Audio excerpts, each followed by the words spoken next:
Vintage, unclutch, Dallas Cowboys.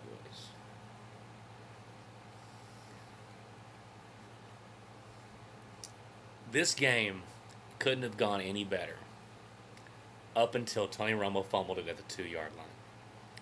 Before that, he was playing one of his best games I've ever seen him play. Not numbers-wise necessarily, but how smart he was playing the game. You've seen how mature he's gotten as he's gone through. There are a lot of times where I thought he could have forced the ball in, that he would have forced the ball a couple years back. He pulled back from that. And on that play, where he ended up fumbling the football, he ran because he was trying to be safe with the ball. But you can't be safe with the ball when you don't have it tucked into your chest or tucked in your arm, wherever. This was Dallas's game. And I was surprised by how well we played today. This was a mystery for me. I didn't do a preview video for this game because I didn't really know what to say about this team. I didn't know if this was going to be a good season for Dallas or not. You couldn't get a good feel for the preseason because they didn't really leave the starters in very much, which I'm okay with. But I really want to see how we could play against one of the top teams in the league. And for the most part, we did really well. So the positive is, yeah, I found out this is a good football team. The Dallas Cowboys can compete this season. Competent football. But that wears off really quick when you realize, okay, we have a good football team. And now we're going to start losing games like this. And I don't want to take anything away from the Jets, because this is how the Jets have really built their organization since Rex Ryan has got there. If they can't beat you on offense, they'll beat you on defense or special teams or vice versa. They are the scrappiest team in the NFL. And that's how they beat the Dallas Cowboys today. The Dallas Cowboys made the mistakes, and the Jets were there to capitalize on them. And Mark Sanchez, who didn't really have a great game tonight, was able to be clutch there at the end and just help his team survive. And of course, and I was watching the game, I said, please don't let it be Nick Folk that takes Dallas out, and it was.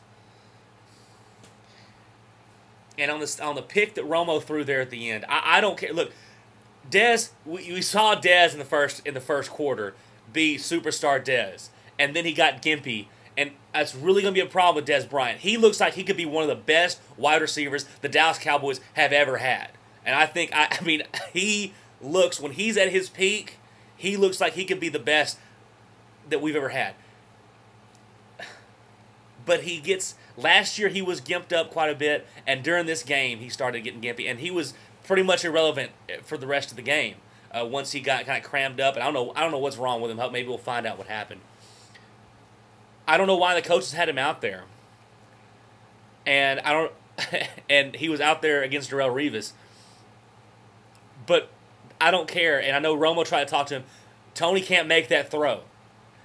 All game, he had not forced the ball at all. Every pass was great.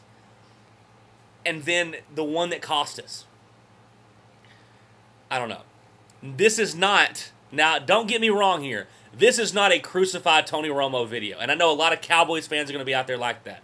Because I guarantee you that we're not in this game without Tony Romo. But he cost us there at the end. Not just him, but he was a major factor in this. So yeah, I have no problem ripping him for what he did there at the end of the game.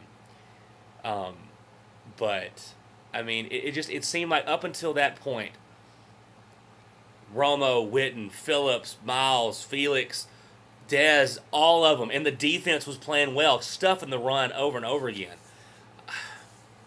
Everything was clicking, and then it just fell apart.